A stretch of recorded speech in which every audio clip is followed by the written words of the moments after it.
Welcome to The Lead from New Lines Magazine. I'm Faisal Al Yafai, and this is a podcast where we delve into the biggest ideas, events and personalities from around the world. In early 2019, Ece Temelkuran published her non-fiction book, How to Lose a Country, The 7 Steps from Democracy to Dictatorship. Over 7 chapters, Temelkuran sets out how democracies can blackslide into dictatorship, drawing on her experience watching her native Turkey fall under the control of the increasingly authoritarian President Recep Tayyip Erdogan, and the context of the first Trump presidency. The book received widespread acclaim, with the Financial Times calling it a succinct and hard-hitting explainer on the rise of populism in Turkey and elsewhere, with a running refrain to Western nations that consider themselves free from the threat of authoritarianism: this can happen to you. In the 5 years since that book was published, Temelkuran published together 10 Choices for a Better Now, which she came on this podcast to discuss. She told me then, back in 2021, that through that book, she was building up a new politics of emotions, a new vocabulary for the progressives of the world so they can enlarge the front against fascism. Nonetheless, today in 2024, Temelkuran finds not only that the issues she described in How to Lose a Country are painfully still present, but indeed, in many cases, they have become worse. She has just re-released How to Lose a Country, this time with an upgraded subtitle. No longer The 7 Steps from Democracy to Dictatorship, it now reads The 7 Steps from Democracy to Fascism. She joins me today to discuss democracy, dictatorship, and fascism around the world. Ece Temelkuran, welcome to the podcast. Thank you, Faisal. Lovely introduction. So we should talk about the title. It was How to Lose a Country's... So we should talk about the title. It was How to Lose a Country, 7 Steps from Democracy to Dictatorship, and now it is Democracy to Fascism. Why was it so important to re-release the book at this particular time? And why did you feel the need to turn up the intellectual heat like that? Mm-hmm. Well, I should have done it in 2019, but the reaction to word fascism was so strong from the editors all over the world, especially in Germany. Because fascism, it's a brand and so on. So there are reasons, some people found the word fascism too alerting, too alarming, and too much, so to speak. Yeah, well, it has this resonance. It has a history behind it. Exactly. And I understand that group of people. But I do think that some people, because of their ideological convictions, they didn't want to hear the word. Because for them, free market economy coupled with liberal democracy, what could go wrong? Right. And fascism, that's old news. That is like black and white documentaries. Yeah. This system cannot produce fascism. Right. Autocracy can be only produced by communist or socialist regimes. So that ideological approach, I wanted to underline or point out to that approach by changing the subtitle this time. I wanted to say, yes, fascism is possible, and it doesn't have to look black and white. It doesn't have to have that kind of clarity that you see in the history documentaries. Yeah. It can be really confusing and technicolor. It can have, funny hair like Trump, or a little bit crooked bow like Boris Johnson, and so on and so forth. So it was an ideological statement to say that, yes, it is fascism, and it's time we call it fascism, because we have to get together as soon as possible to stop this. Otherwise, it's not stopping itself. Because that clarity that you talk about, the reference to World War II, is really only clear now, after the Second World War. It wasn't clear at the time. I mean, you've made this point previously that when you talk about fascism in the context of today, people think, well, it's not accompanied like the violence of the 30s, but it doesn't need to be. Exactly. And this is why I wanted to use the word fascism, because of course, one day everybody will call this fascism, 10 years later.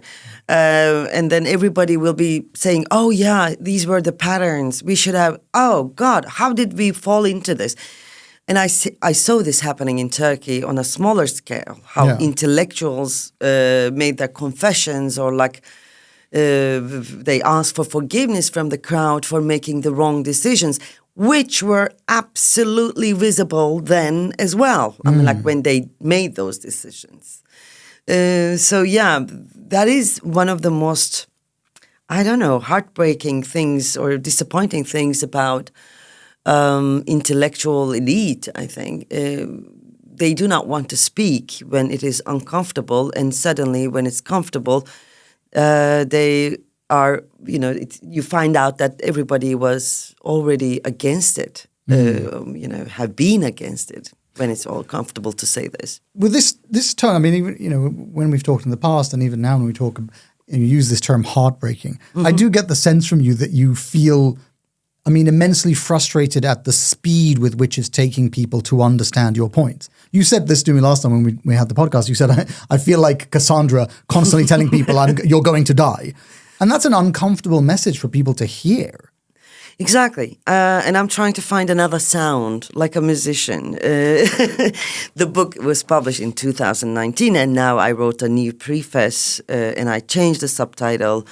And now I cannot be the Cassandra. I don't want to be the Cassandra. It's too late for that, one. And second, no, thank God.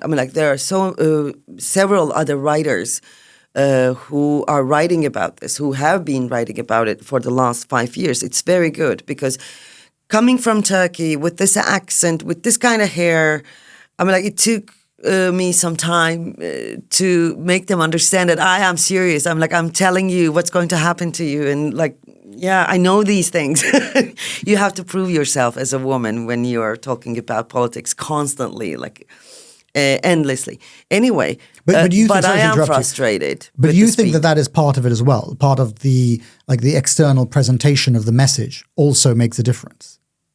Absolutely. The messenger is... Absolutely, of course. When I first published the book in 2019, every stage I went where there was I don't want to go really ballistic on this, but there was a white, established male intellectual asking me whether I'm good enough to talk about these things. Wow. Well, the thing is, I am not coming from academia, so there is no, approval on my name, academic approval. So it's understandable. This woman coming from Turkey suddenly decided to write in English and telling that your country is not much different than mine.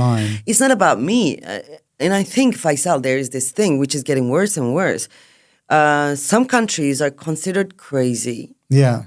And then the basket cases and shithole countries. Exactly. Of the world, yeah. They are, I don't know, they seem like a lost cause to Western democracies.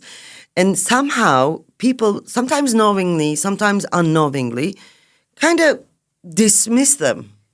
And they kind of erase them from their experience, from their global perception, let's say. Yeah. And as if these countries are, they as if fall from the face of the earth. Right. Hungary, that's too crazy. Yeah. Gone. Nothing to do with us. Sudan, too painful. Yeah. Gone. Gaza, we cannot do anything. Gone. And Turkey, these guys keep, electing the same guys. So there must be really some sort of insanity that we cannot comprehend. Yeah. Gone. So it's like the world map in collective perception is different than the actual world map. So that was one of the reasons, of course. How could something happen to Turkey and the same thing happens to Britain? Is it possible? But I think that's something that you've done very well. You've made the experience of Turkey and your experience in that particular country a universal experience. This is why I was saying to you before that it's become more of a kind of public intellectual topic that you're talking about now. Because even if people don't like the word fascism, the experience that you are trying to unravel is an experience that they are going through in certain countries. Absolutely. Absolutely. And really, there was a... Okay, I am not a cold-hearted, detached, absolutely cerebral writer. I'm an analyst. I analyze things. I consider myself a very rational person and everything. But then the experience of the individual under such regimes has a political impact at the end of the day. And therefore, the reaction of the individual has an impact as well, a counter impact. So if all these individuals living in these countries, some of them already went through this loss of their country, loss of democracy, some of them are facing it, some of them still, indulging themselves in the illusion that they are immune to such crazy stuff. If they could come together, and if the exhausted party, and that is those people who already lost their democracies, more or less, and the, yet to be exhausted energy, the political energy in the Western democracies, if these two come together, the experience and the stamina, then we could change something. But the first part is explaining to people, particularly in Western contexts, this is what it looks like. Yeah. And do you think that that is the hardest step? To make people in the West, particularly in the West and Western democracies, understand that the experiences that you had in one context. Well, it is hard. Okay. Because, I don't want to use very strong words, but there is the arrogance, of course. Our democracy. Maybe. Exceptionalism, but that comes from the arrogance. Our democracies are mature, our institutions are intact, and so on and so forth. And then, they fall into the same mistake that we did in Turkey, this abstract trust in the institutions. Right. The feeling of, somebody will stop this at this point, or, they couldn't do that. They couldn't possibly do that. So they don't, as we didn't in Turkey, they don't ask themselves, one, who's going to stop, or will you be there to stop? And second, which institutions are you talking about? And don't you remember that institutions are made of people and they are not immune to political environment, let's say. So when you hear something like Trump recently saying that the soldiers should turn on internal enemies, you hear that's in an American context with all the cameras and the lights and the glamour of the American election. But you hear something else when you hear those words, because here you have a potential political leader talking about using the military against certain sections of the population. And you hear a completely different message, I imagine, to most Americans. Well, the thing is that, what I remember when the book was published in the United States, it was first year of Trump, and everybody was saying, he won't last for a year. Many people thought that Brexit was a joke. I saw many people, and these are educated people, saying, I thought they wouldn't apply it. They wouldn't go with it. Right. Referendum was just that somehow a thing. They'd stop it, and I think a lot of people thought that. Yeah. No, anyway. But that's an example of what you were saying earlier, that people think that it can't happen. Yeah. Someone will stop it somewhere. Exactly. And I think there are still people who do not take Trump seriously, as seriously he must be taken. Even after the Capitol Hill insurgency. Right. They really think that this is just a clown, but he's an ideological figure. And I think every American should remember this. This guy lasted for a year. 4 years of insanity was even too much. Even 4 years were too much. They cannot even imagine 20 years of Erdogan. Anyway, second, more importantly, it took the entire American establishment to come together to get rid of that clown in the first round. And now he knows better. To send him away from the White House. Yeah. Media, judiciary, entire political establishment, political elite, everybody had to come together. So he is stronger than he looks. But Ece, when you say that, aren't you unwittingly using the same language he is? Because Trump has been saying that the establishment was against him. And the argument from the people who said, well, the establishment isn't against you, the media were reporting what you did truthfully, the judiciary were just following where the evidence led.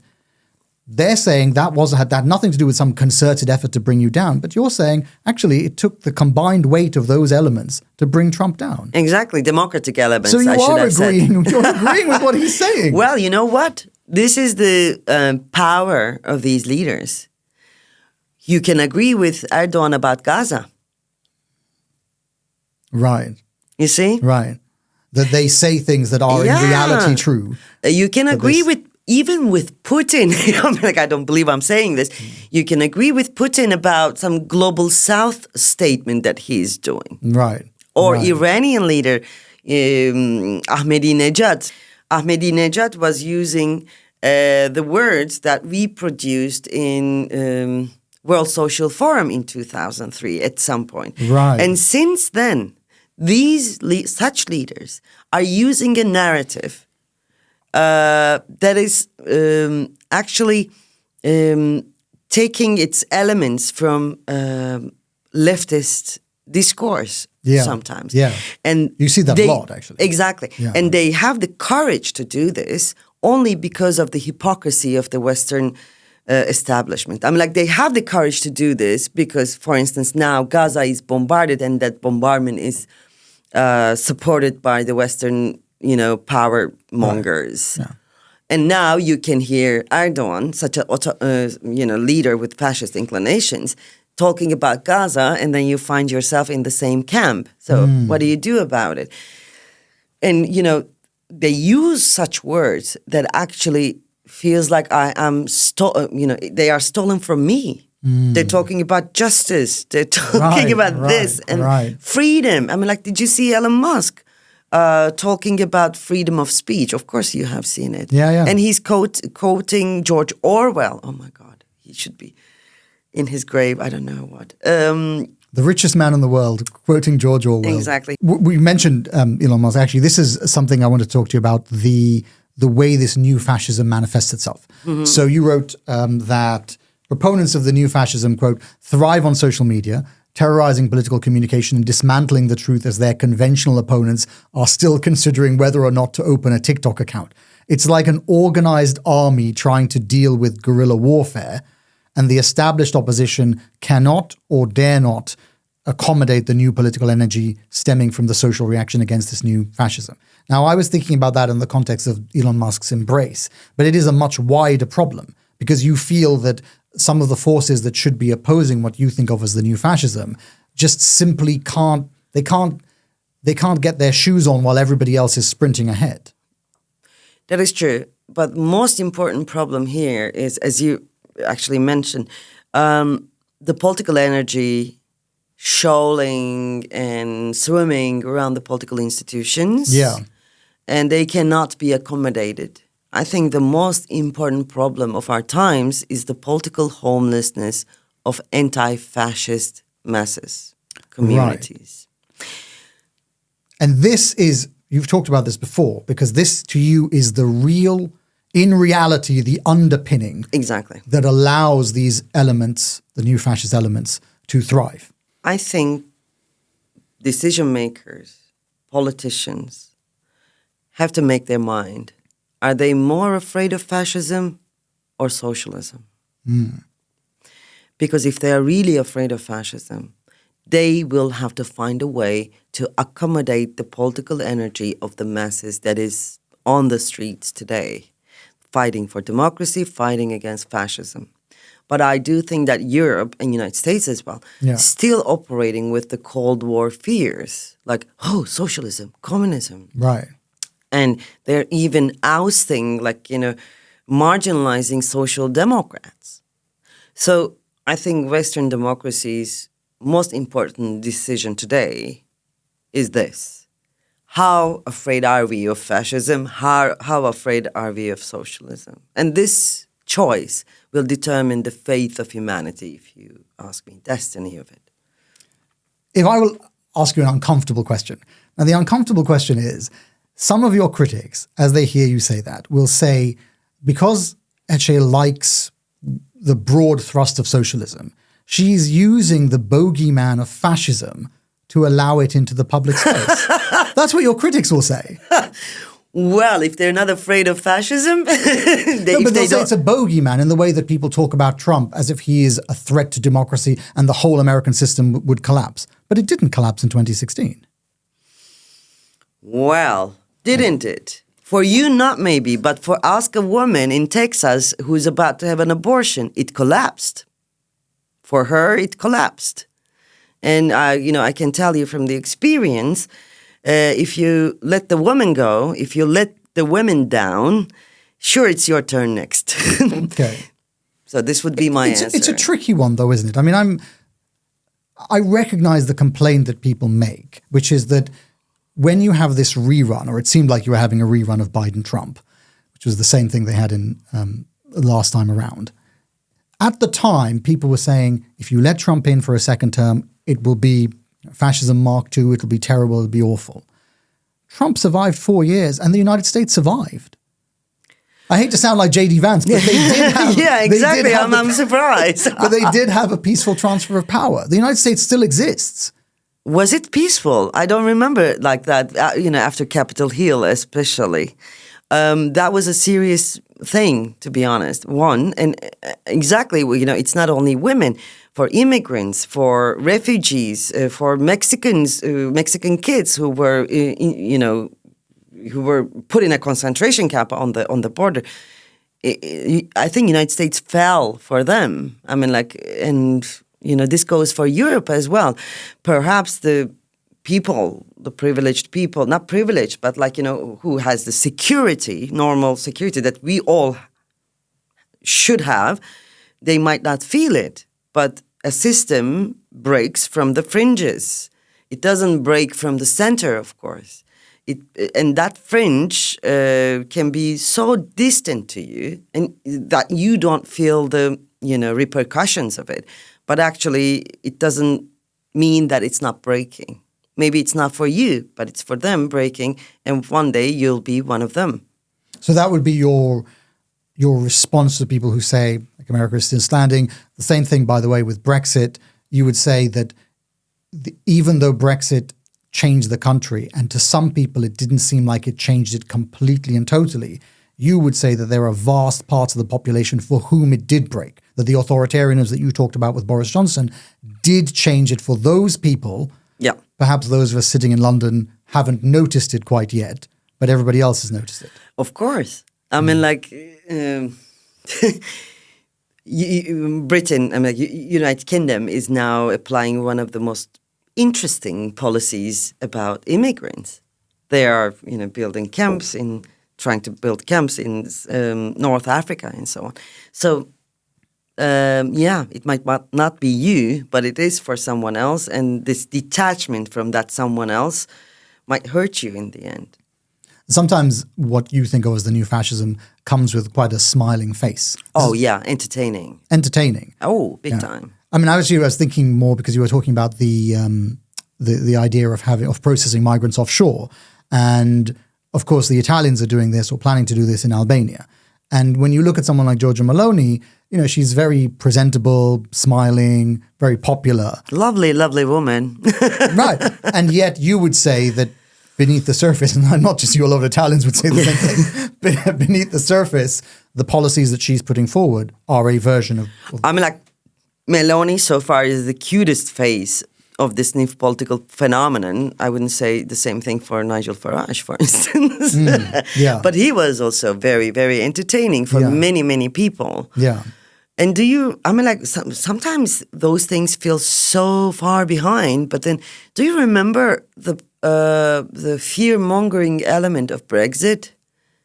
It was, of course, Turks coming. Yeah, we remember. Yeah, by the way, I'm in London as a Turk. It was the idea that 80 million Turks were going to suddenly walk in. And it was Britain. like one of the most, bluntly put lie. And this educated country, for some reason, fell for it. And it was there. So Brexit happened. So this actually shows that every country has the capacity to fall for a lie if it is propagandated, if the propaganda is done correctly, if the game is played correctly, and if the figures of this propaganda is entertaining enough. That is the scary part. It's not Brexit.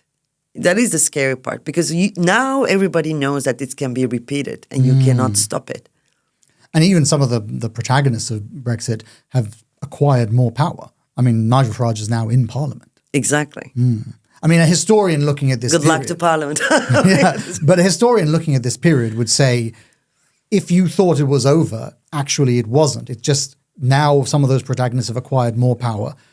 There's every possibility that Boris Johnson, who's just written a new book, still has the potential to be involved in politics in the future. Exactly. These characters haven't gone away. So even the argument I was making a few minutes ago that perhaps the Brexit process has now come to a conclusion and maybe some of the fears of people at the time were overblown, No, they became the establishment. They're part of the establishment now in several ways. That is the interesting part of the story because these people have already become the part of establishment. And more importantly, even if they are not part of the establishment, they have an impact on the establishment. Like, look at what happened in France or several other countries. They pulled the center to the right. And they did it very, very successfully, by the way. So they actually moved the entire political ground to the to the right. And you read a bit from the book earlier, and in the book there are more examples. Of course, they do not want to win a debate with you or with any rational person. They just wanted to create an inconsistency, like this. Fracture in the establishment, or not establishment necessarily, but they have this schizophrenic logic, so to speak, and they are terrorizing the entire communication sphere, the political sphere. Do you think that, I asked you earlier about whether you think that the United States was breaking apart, and you said it is breaking apart, for example, for women, certain women. Mm-hmm. Do you think that that is also part of the problem with people in the mainstream media, that they are kind of ignoring the war, the underlying war on women that the ideology of Trump has? Well, first of all, they are. I've been a journalist for quite a long time, so I don't want to criticize journalists mercilessly. But I know that media companies. They have preferences. And then if you do not follow those preferences, you might not earn the bread or you might not earn your livelihood. So it is those moral choices are becoming harder and harder for journalists.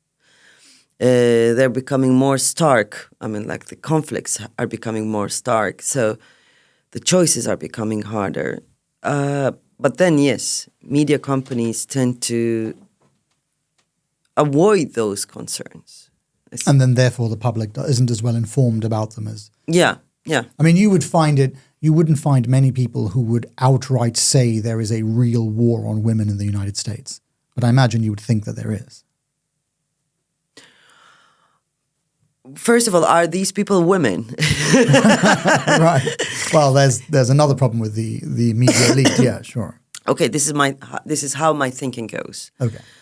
There is a global war on women, and it is this global war is intertwined with the rising fascism, because misogyny has always been the wingman of fascism, and also because of the crisis of capitalism and crisis of democracy, we have a crisis of malehood. Because this is the first, there are several reasons, but one of the reasons is that this is the first time in history the women have the political experience and rights, economic experience and rights, education, most of the time more than men. Yeah. And for the first time, they're not embarrassed to be powerful. This is so important. So after 3,000 years of oppression, of course, the male cannot let go his power just like that, just because it's a nice thing to do. There is that, and there's always there's also the crisis, which give them the sense of I cannot earn my living. So what's the point of me as a man, and so on. So this crisis, malehood crisis, is organized, very well organized by leaders who have fascist inclinations, such as Trump. Right. So it is not like a coincidence that white supremacy, male supremacy, and Trump and his ilk all over the world go together very well. These are just, complying, the compatible things. And they are ideological brothers, so to speak. And some fronts are more bloody than the others, right, such as Iran, such as Turkey, Afghanistan, and several other countries. Right. But then this doesn't mean that European women are like, oh, it's all good for them. No, in each country, and this is a very important harbinger, precursors, so to speak, the abortion has become a problem. Yeah. I mean, in the United States, very openly. In Europe, it's becoming more and more. Yeah, it's coming. So this means that as a woman, you do not have the decision-making power over your body. This means a lot. So this is like, you are a woman advising to UN General Secretary, and you are suddenly pregnant, and you don't have the right to decide for yourself. So this is very humiliating as well. It's a very tricky key point for a woman, because it's not easy to talk about abortion for a woman. Let's just not forget that. We always talk about abortion, but personally, emotionally, it is the hardest thing for a woman. So anyway, there is a global war, of course, and this global war is part of the rising fascism, and that's why we have to, interconnect all the struggles for democracy and anti-fascist struggles in general. I want to talk about Turkey. All right. In our last discussion, I wonder if you recall, we had let's say a small disagreement about whether or not President Erdogan was popular. Yep. And you cited some pretty unfavorable opinion polls of him at the time, and you rightly pointed out that there was no money left in the Turkish economy at that time, but you thought that would erode support for him, which it turned out it didn't, because he went on to win the election last year. Yeah. What do you think about that? What do you think, because you thought that popularity, or so-called popularity, was very thin, and that it would break apart, but it didn't break apart. What do you think that says about Turkey? I mean, as I said, I'm not a detached person. I have feelings about this. Okay. Before thoughts. I think for many people, after the earthquake, the election came after the earthquake. Yeah. And we have seen how horrible the government was during the earthquake. It wasn't only the shortcomings, but it was as if there was a grudge to that region which was affected most by the earthquake, because that region didn't vote for Erdogan. Right. So, yes, I think I can say this on behalf of many, many, many people in Turkey. After the earthquake, we thought that it's so obvious now. This government, this man, is not seeing you as humans just because you didn't vote for him. So now, let's do the thing. But then, of course, these are numbers that has to be, the election results. It has to be analyzed very carefully, according to region, this and that. But I think I can say for many people that after earthquake, the election came and he won the election. There were, it wasn't up to the European standards and so on. It wasn't a fair election. It wasn't a just election. It wasn't a transparent election. But it was still accepted, though, by all European countries. Exactly. Right. So I think that broke something in many people in Turkey. And that they kind of lose their faith in the political system per se. They do not have a political faith in the system right now, because the whole show is run by Erdogan. But I think they were heartbroken by their own people. Like, how can you vote for this guy when it's so obvious? So, yeah. But then, yes, he is popular. And especially for those whose livelihoods depend on his political power. And obviously it is too many, more than we'd like to think, those people. Do you see shades of that same political disengagement in Western democracies today? In particular, I'm thinking about the failure of Western democracies, particularly the United States, to stop the Gaza war. And do you think that you see the same element happening where people think, how is it possible that this war can't be stopped? And they start to think that the political process itself must be broken and there's no point voting and it's all corrupt. You know what? Gaza is the peak of that sense, of that general perception of politics. I'm old enough to remember there was a no to war coalition. I was one of the spokespersons in Turkey when Iraq was about to happen, when Iraq invasion was about to happen. I think it was then people started losing faith in political institutions, global political institutions, in democracy, in liberal democracy, in Western-style democracy, because the entire world was on streets and it went on. It went ahead. Yeah. Yeah. And then Afghanistan, and then this, and then that, and then Syria, and then several other things, and Gaza now. Gaza is, I don't have words for it. And to be honest, as a human being, I shouldn't have to have words for it because it is beyond human comprehension what's happening there. And yet it's happening in real time. We see it all the time. Exactly. Political leaders like Biden are helping it, giving money, giving weapons like that. So, regarding earlier, it's not broken for you, maybe the system, but for them. And I think people are becoming more and more aware that, yeah, it's happening in Gaza. It's not us necessarily who are being killed or our children, but actually this is happening to us now. They do not listen to us, and it went too far. After Gaza, already deteriorating faith in democracy will hit zero maybe. I wouldn't be surprised. Do you think if we are sitting here talking about this in 20 years, it's been 20 years since the Iraq War, we will say the Gaza war is also like a watershed moment in the decline or the crisis of democracy?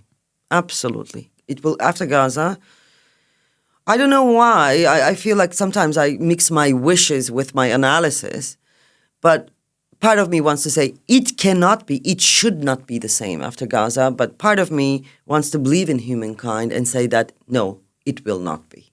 So I choose to say it will not be the same after Gaza. Let's talk a bit about your personal life. We brought the Lebanese writer Jouman Haddad onto the podcast earlier this year, who, despite direct threats to her, decided to stay in Lebanon. And she said to us, there are lots of us who are deciding to stay because change really does happen from within.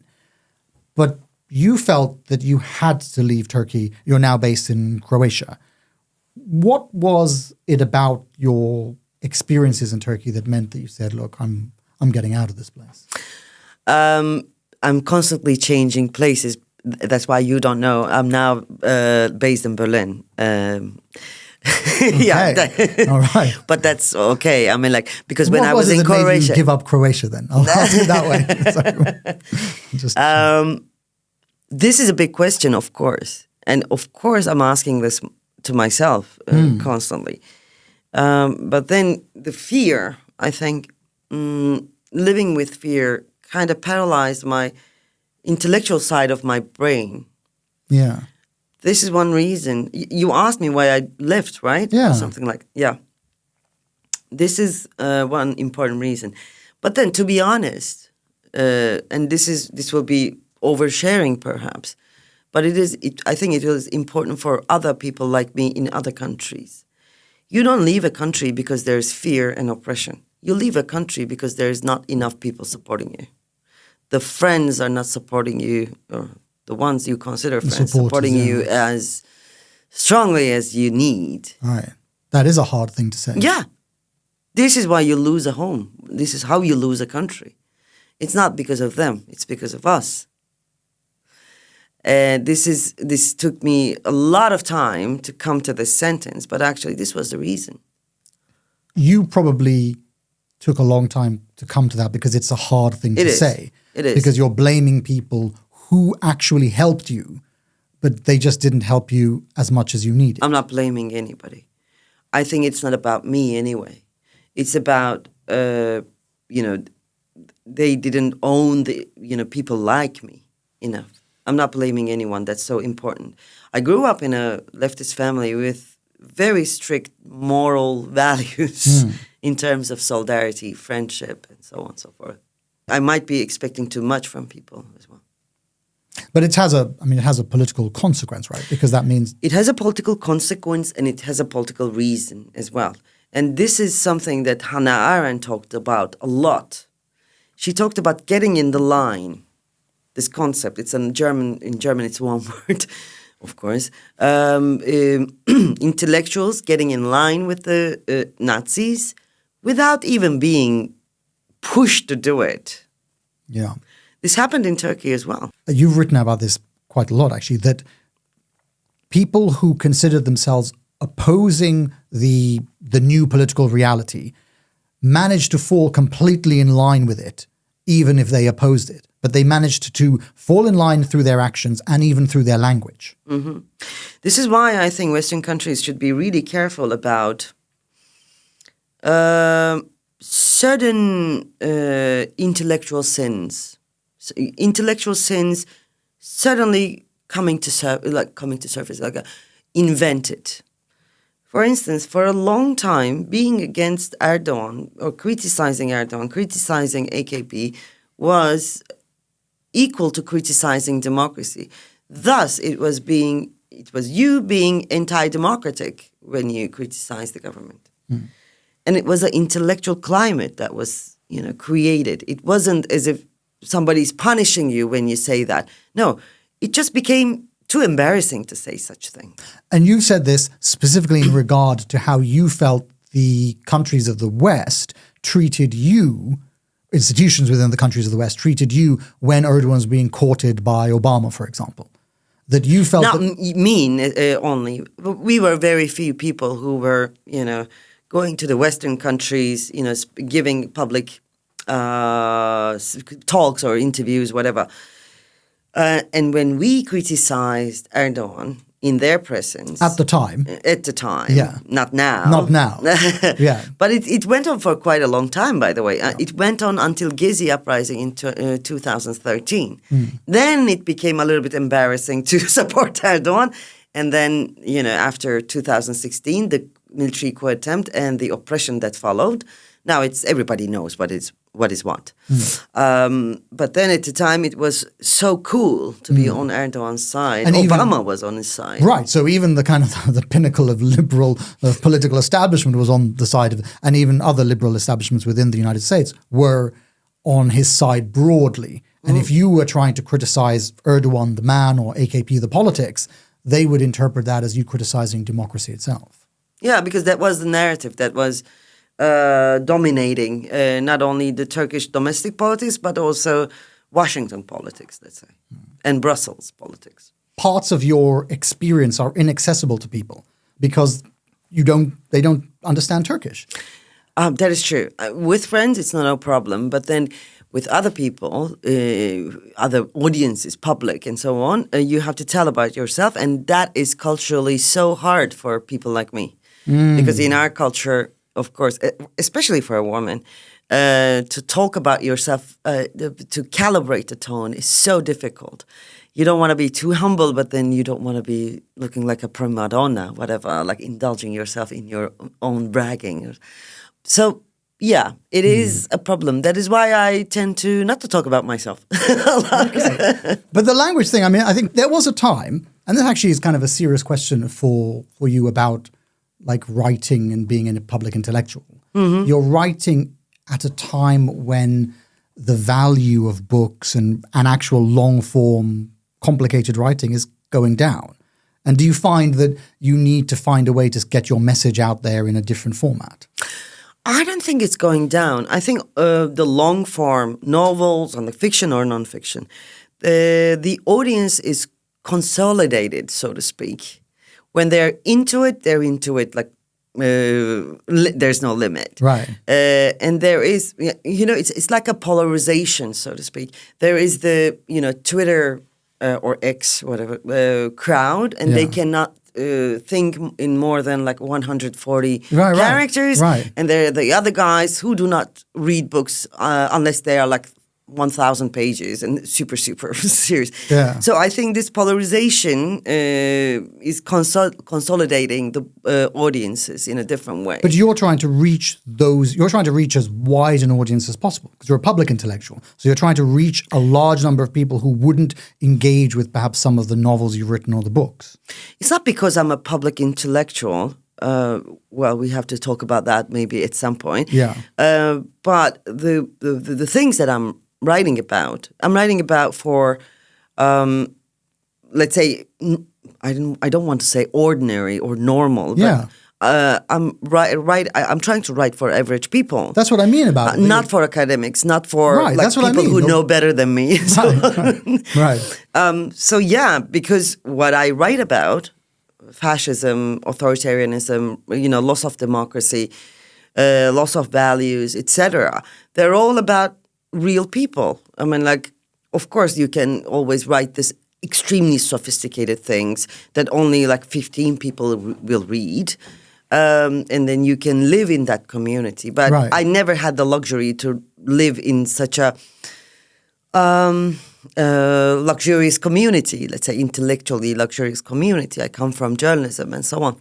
But you wouldn't want to. I mean, it strikes me, this is something that we'll get to later in the conversation, but it strikes me that you are interested in engaging a wide audience. Otherwise, why come on podcasts like these, do events like the ones we were talking about? Why do those things? Exactly. Wider audience is very good for several reasons. But one of them is you are testing the values of your ideas as well. Because the public responds to it in multiple ways, whereas the academics might respond in a way you expect. I mean, are you resonating in the real world, in the real struggles of people and so on? That is important to me, yes. I want to finish by asking you a bit about public intellectualism and being a public intellectual. Do you think, I mean, first of all, do you think that you are a public intellectual? I don't know. You know what? Lately I'm thinking, I is not a pronoun, but a verb. I mean, I do many things. I write poetry. I even wrote an opera libretto last year, which was performed in a festival. I wrote poetry. I wrote novels, and I did journalism. I'm writing political essays. These labels are for other people, I think. But then I am, yes, also a public intellectual, among many other things. I mean, you go out of your way to speak to the public. Yes, and in Western understanding of things, these are separate things. Being an essayist is a separate, poetry, politics. But then where I come from, the culture I come from, and that is Middle Eastern, Mediterranean culture, these are all together. Because, we come from a tradition where art and science is not separate. That's one thing, or theology even together. So I come from that tradition. I'm from Izmir, west coast of Turkey, which is considered to be the most liberated place in Turkey, and also under a lot of Greek influence.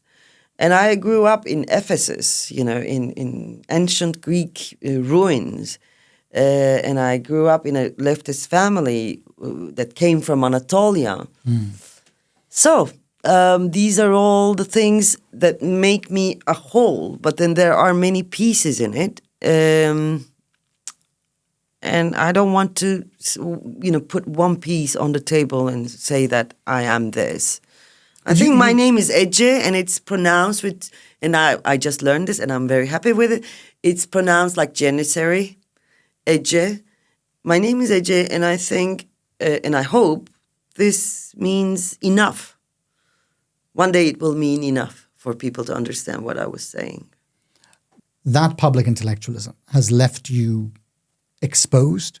It's taken a toll on your personal life because you've had to leave. It's taken a toll on your professional life, no doubt. Is it something that you enjoy, or is it something that you feel that you've been kind of pushed into? Funnily enough, I'm thinking about these things nowadays. And I am longing, yearning to go back to literature again, to write novels. It was, these last 10 years after I left Turkey, almost 10 years now, has been something like going around like a Cassandra. Yeah. And then maybe like a healer as well with Together. And now with the new book in 2026, Nation of Strangers, I'm going to close a circle, talking about politics, but then giving the portion, so to speak, the healing words, and then I will go back to literature. This is my plan, but then who knows? Because as you said, it hurt me so much. I had to start from scratch when I was 44 in another language, in another country, and quite heartbroken, to be honest, and so on. It takes quite a toll. I mean, I hadn't realized that you only started writing in English at 44. Yeah, I taught myself how to write it. It's not easy. It's not easy, no. And I was wondering about this in the context of this new book of yours that you can't tell me much about, but that it's about the idea of home. Yeah. And I wondered if you have been able to find a way to build a home elsewhere, maybe even an intellectual home rather than perhaps a physical home, since you've moved recently. I wrote the book. I mean, like the manuscript just finished, Nation of Strangers, and I just finished it really like a few days ago. I think that book gave me a sense of home. I taught myself to be at home with people rather than places. Because people like me, I think we are destined to live like this. We are destined to learn, appreciate, and acknowledge that our homes are only people, nothing else. Ece Temelkuran, thank you very much. Thank you, Faisal.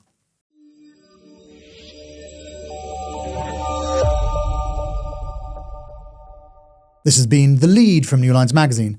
Ece Temelkuran's book, How to Lose a Country, has just been re-released and is available online and in all good bookstores. Ece is on Twitter @etemelkuran. This week's episode was produced by Finbar Anderson and hosted by me, Faisal Al Yafai. For more like this, subscribe to The Lead on your favourite podcast app or visit our website, newlinesmag.com.